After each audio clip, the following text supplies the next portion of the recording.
White House ni inzu ikomeye cyane muri Leta Zunze Ubumwe za Amerika, ikaba ari naho Perezida wa Amerika akorera imirimo ye. Iyi nzu iherereye i Washington DC kandi ni ikimenyetso cy'ubuyobozi n'imbaraga za Leta Zunze Ubumwe za Amerika. Ndabasuhuje kandi mbihanganisha ko tumaze igihe kinini tutabagezaho amavideo yacu, ariko ubu ngubu twagarutse. Mbibutsa rero gukora subscribe mbere yuko dutangira.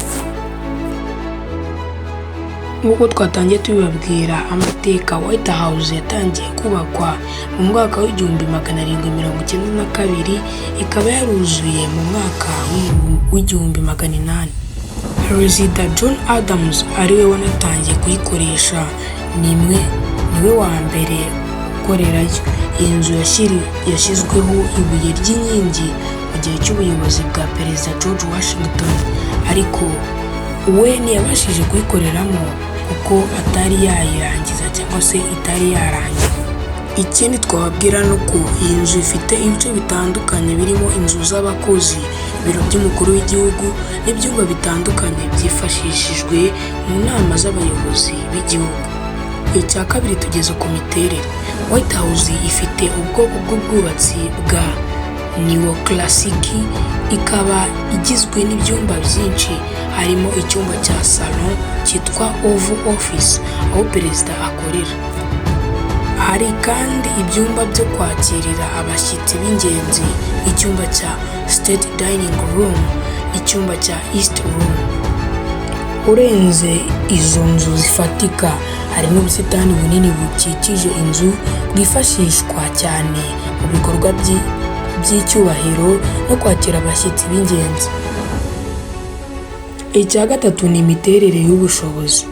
White House ni ikigo gikomeye mu mateka n'ubuyobozi bw'igihugu cya Amerika. Uyu munsi ni ahantu hahurira imikorere yose ya politiki, hakaba hakorerwa inama nyinshi zishamikiye ku mubano n'ibihugu bya kure ndetse n'ibikorwa by'ingenzi by'umuryango wa perezida. White House kandi ni ikimenyetso gikomeye cy'imbaraga za Leta Zunze Ubumwe za Amerika no ku rwego rw'isi.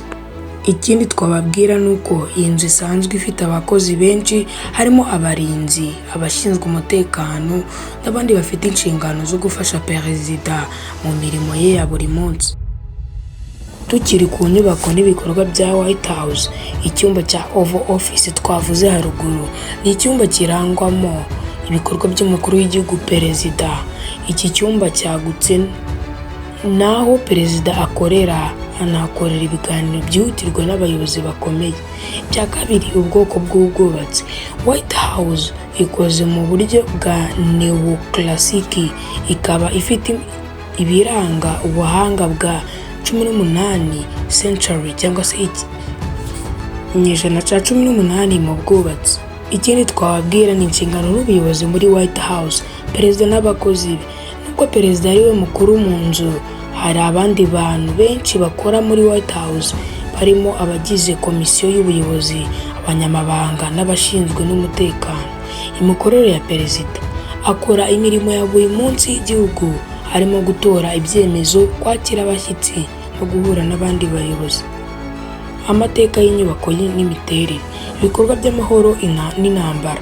White House imaze igihe kinini ikora nk'ahantu ho kugirana ibiganiro bya diplomasi hagati y'ibihugu n'imiryango mpuzamahanga. Hari ahantu hagiye hakorerwa inama z'ingirakamaro ku rwego rw'isi. Ibikorwa byo kubungabunga.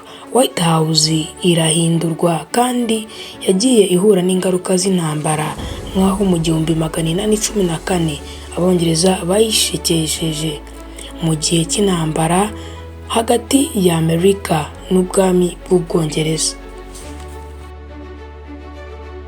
Ibindi bintu bitamenyekanye cyane kuri White House: ibinyabuzima bitandukanye mu busitani bwa White House. White House nk'uko twabivuze ifite ubusitani bunini kandi bugezweho ndetse bwagenewe kugira uruhare mu kwimenyekanisha ku rwego rw'ibidukikije. Muri ubu busitani habamo ibiti byinshi, imboga n'utundi duce dukozwe mu buryo bwo gufasha mu kubungabunga ibidukikije. Nubwo hari abamenye neza ko perezida ashobora gutembera muri ubwo busitani, hari n'indi bikorwa nk'ubushakashatsi bijyanye n'ubuhinzi byigishwa cyangwa gukoreshwa muri White House. Icya kabiri kitagenze kimenyekana cyane ku isi, ubukerarugendo muri White House. White House ni ahantu hashobora gusurwa ariko hakurikijwe amabwiriza akomeye y'umutekano. Buri mwaka mu gihe cya Noheli, White House ibona abashyitsi benshi bazenguruka inzu bareba uburyo ikozwe no kwishimira ibimenyetso by'umuco wa Amerika. Abashaka gusura iyi nzu basabwa kugira amakuru ahagije mbere yo kubyinjiramo. Ni ukuvuga barangiza kuyishyira mu muriro. Perezida James Madison yacunguwe n'abasirikare ariko biravugwa ko yari hafi yo guhunga. Ikindi ni ikimenyetso cy'amabara y'umunyamerika White House. Nubwo inzu yitwa White House, igishushanyo cy'iyi nzu kirerekana amabara atandukanye n'umweru gusa.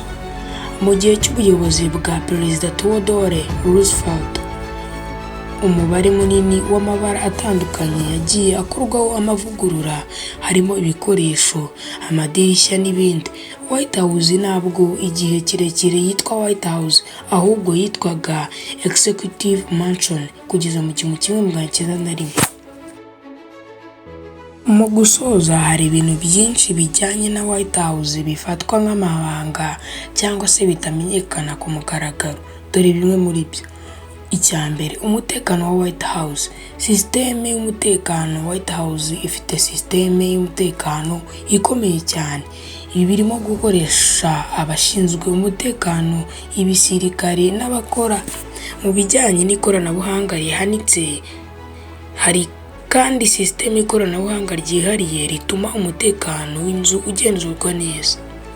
Abashinzwe umutekano. White House ifite abashinzwe umutekano bibanze nka Secret Service, serivisi y'ibanga, bahora baherereye muri White House, bakurikirana ibintu byose bikorerwa muri iyo nzu, bita ku mutekano w'umukuru w'igihugu n'abandi bantu b'ingenzi bakorera muri White House.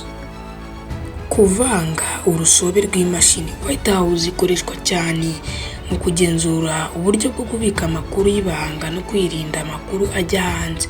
Hari uburyo bwa cyber security bukoreshwa muri White House mu gukumira amahugurwa cyangwa amakuru acicikana mu buryo butemewe. Icya kabiri, imiterere ya perezida cyangwa se imikorere ya perezida. Inama n'ibiganiro by'ibanga. Abenshi ntibazi ko inama nyinshi z'ibanga zibera muri White House, harimo inama z'abayobozi bakuru bo mu bihugu bitandukanye cyangwa mu gihe cyo gufata ibyemezo bikomeye byo ku rwego mpuzamahanga. Ubuzima bwa perezida n'umuryango. Amakuru yerekanye ubuzima bw'umuryango bwa perezida, nk'uko iminsi yabo ibanzirizwa cyangwa uburyo bagenda mu mihango ya politiki bitagaragara mu itangazamakuru. Haba hari ibirori bimwe na bimwe bigira aho bihurira n'ibanga rya politiki cyangwa se by'umutekano w'igihugu. Icya gatatu, imibereho n'ibyo perezida atangaza. Uburyo perezida aganira n'abaturage. Perezida agira uburyo bwihariye bwo kuganira n'abaturage be, harimo no gukoresha ibitangazamakuru byemewe gusa. Ibi bikorwa bigira uruhare mu kwirinda amakuru atari ay'ukuri cyangwa ibihuha. Icya kane, uko amakuru y'ubukungu abikwa. Amakuru y'ubukungu bw'igihugu, ibyerekeye ingengo y'imari y'igihugu, ingengo z'imari n'ibindi bikorwa by'ubukungu bikunze kuba ibanga.